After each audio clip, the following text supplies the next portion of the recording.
hoje estamos aqui na Lagoa do Algodão para continuar a leitura do livro O Maravilhoso e Bom Deus, de James Bryan Smith. No capítulo anterior, falamos sobre a tragédia daquele pastor que perdeu a sua filhinha, novinha, 2 aninhos que tinha aquela criança, e sofreu tanto, e seus pais sofreram juntamente com ela.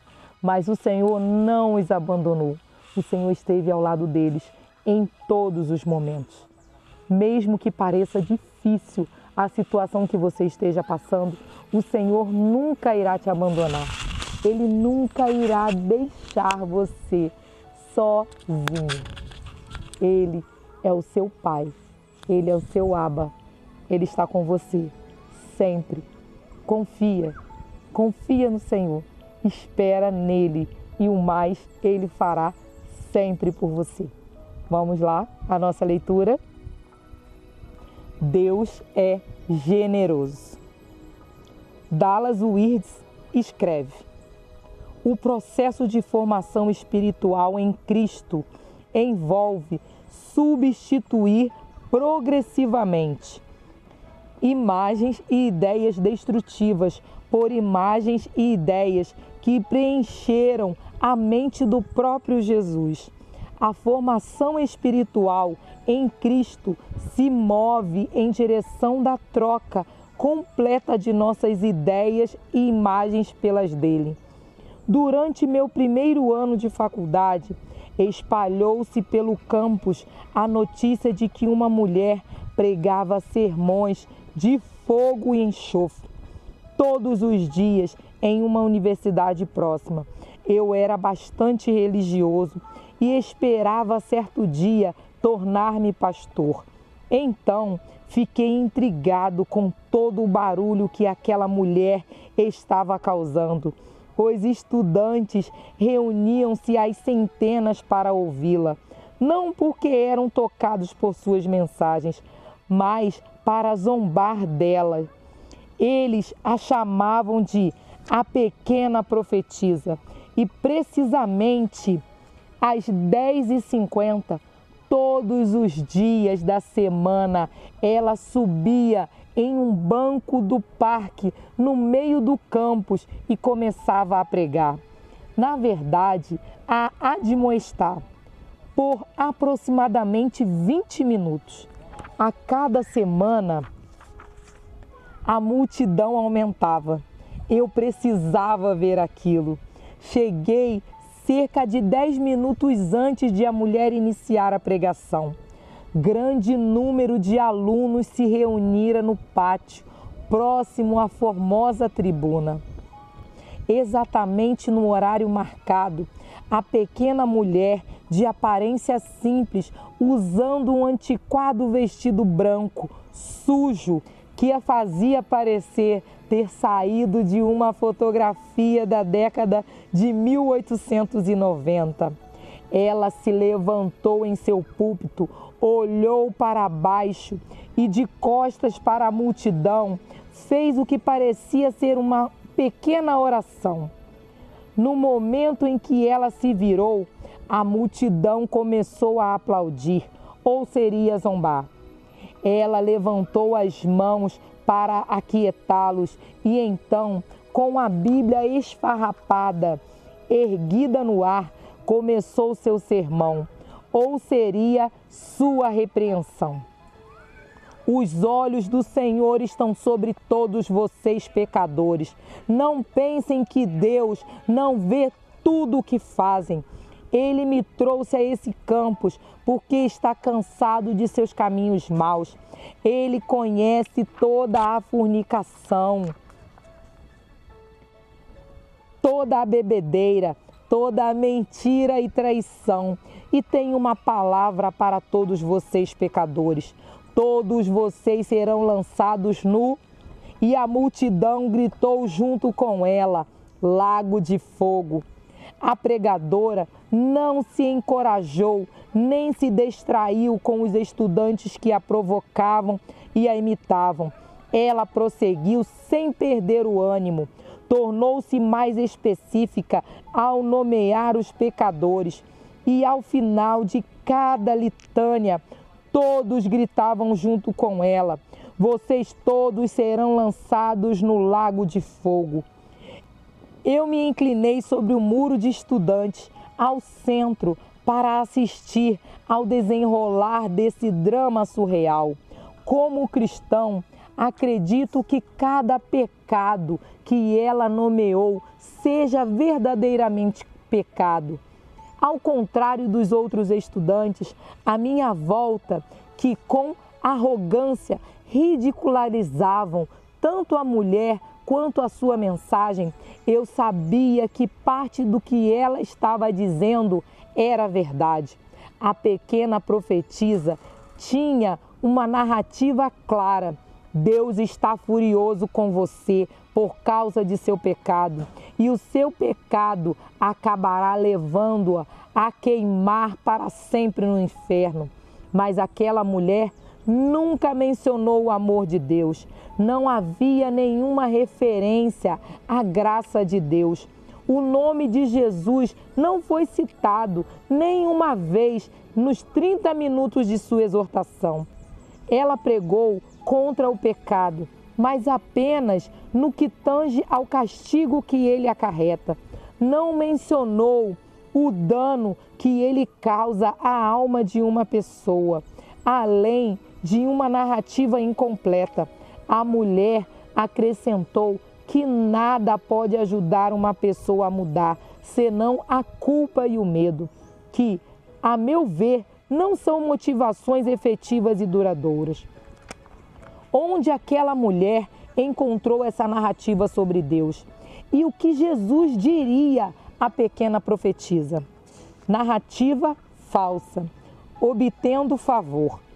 Embora a narrativa daquela pregadora fosse extrema, não é incomum.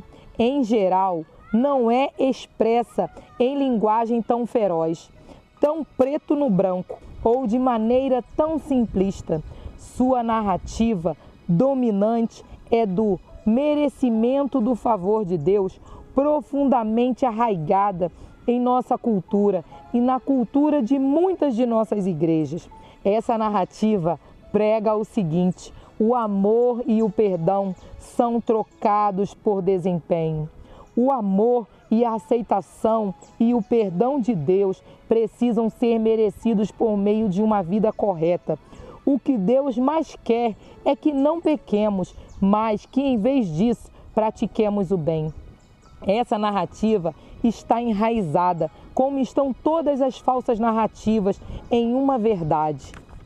Sim, é da vontade de Deus que não pequemos e que façamos o bem. Mas isso porque o pecado nos prejudica e os atos de bondade curam tanto quem os pratica quanto os receptores da ação praticada. A narrativa cultural do merecimento.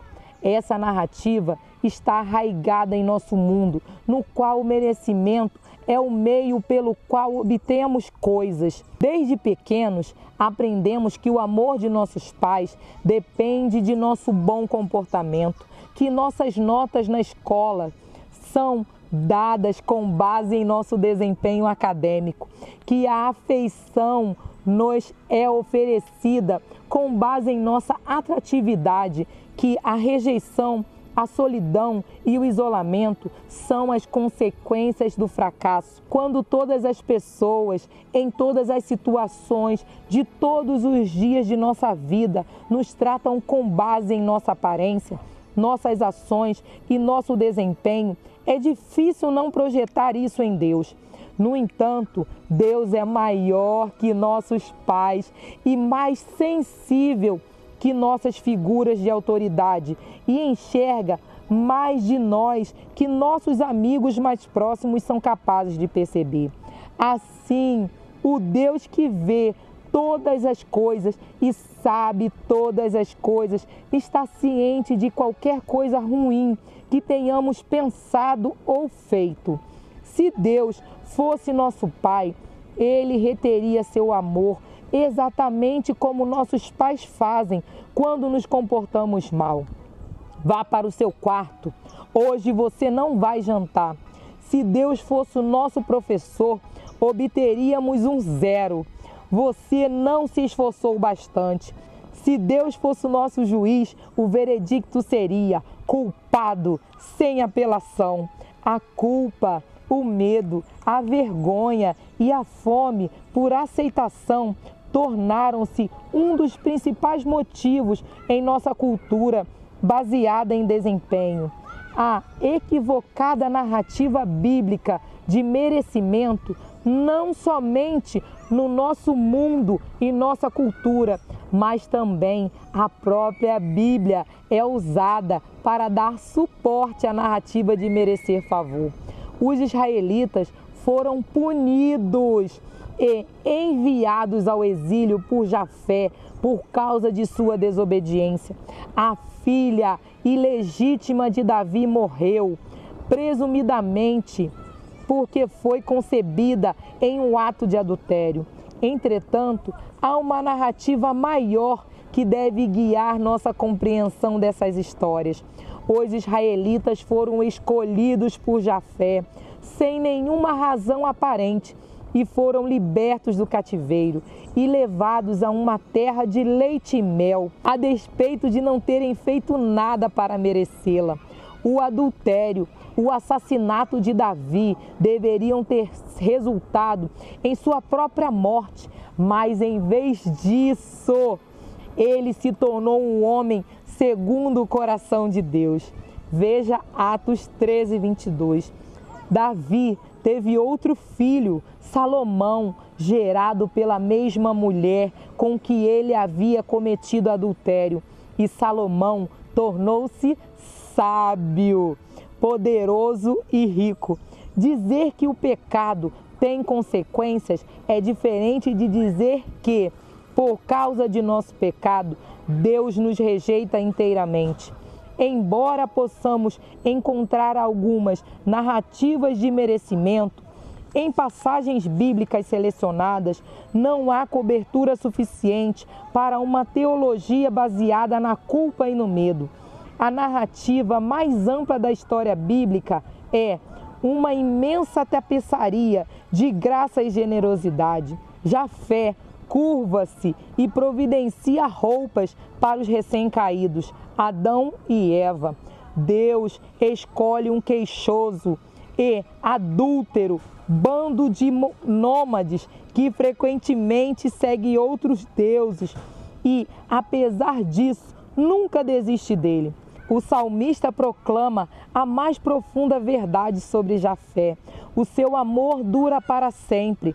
A palavra hebraica que traduzimos por amor aparece 147 vezes em Salmos, sempre para descrever a natureza de Deus. Deem graças ao Deus dos céus, o seu amor dura para sempre. Salmos 136:26. Já foi dito que todos os musicais podem ser resumidos em uma sequência. O garoto encontra a garota, o garoto perde a garota, o garoto recupera a garota. E se você isolasse uma sessão, o garoto perde a garota, tentando explicar a história toda com um único episódio, seu entendimento seria limitado e distorcido. O mesmo é verdadeiro quando tomamos uma história isolada que nos aborrece. Por exemplo, o relato sobre Ananias e Safira em Atos 5, do 1 ao 11.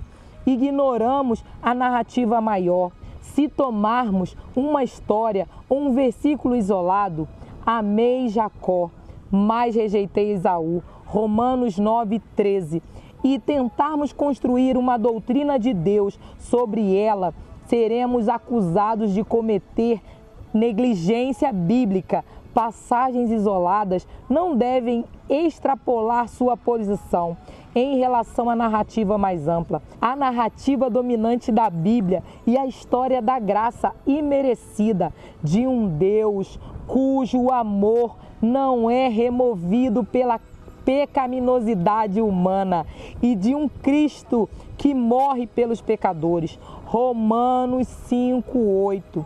As narrativas menores são partes da ambiguidade de toda a história épica. A metanarrativa da Bíblia e a história do amor de Deus que culmina na encarnação, morte e ressurreição de Deus em benefício de um mundo rebelde. Por essa razão, devemos interpretar a Bíblia como um todo, a cada uma de suas partes. À luz de Jesus, vale destacar que cada vez que Paulo cita a história da Bíblia hebraica, ele a interpreta à luz de Jesus. Paulo não reconta a história de Abraão por si só. Ele incorpora a história de Abraão à história de Jesus. A fé que Abraão tinha e como a fé que temos em Cristo, que nos torna justificados à parte da lei. Romanos 4. A queda de Adão não foi a última palavra. O pecado de Adão foi vencido pela não pecaminosidade e pelo alto sacrifício de Jesus. Romanos 5:12 ao 15. Narrativas menores precisam ser interpretadas à luz da narrativa principal. E a narrativa principal da Bíblia é a graça, o amor imerecido. O Senhor, Ele nos ama, mesmo não merecendo, mesmo não sendo merecedores. O amor de Deus, Ele é maior, maior que tudo. Creia nisso, confie, acredite que o amor de Deus supera tudo, supera o medo, supera as nossas dificuldades. O amor de Deus apaga os nossos pecados. Assim, então, confie no Senhor. Vamos orar para agradecer. Se você ainda não curtiu, não compartilhou e não se inscreveu, vai lá, curta, compartilhe e se inscreva no nosso canal. @aurileitura. Vamos orar. Senhor, obrigada por esse dia, obrigada pelo teu cuidado, obrigada porque sabemos que o teu amor supera tudo, Pai. Obrigada porque sabemos, Pai, que quando entregamos a nossa vida a Ti, o Senhor apaga os nossos pecados. Não as nossas consequências, não as consequências do pecado, mas o Senhor apaga, Pai, todo o nosso pecado e nos limpa, nos dá uma veste branca, uma veste limpa, Pai. Obrigada, porque sabemos que temos um Deus que cuida de nós, independente do que estejamos passando, sabemos que o Senhor está conosco, Pai. Obrigada pelo teu amor, obrigada pelo teu cuidado, obrigada por tudo. Amém e amém. Tchau. Até o próximo dia de leitura.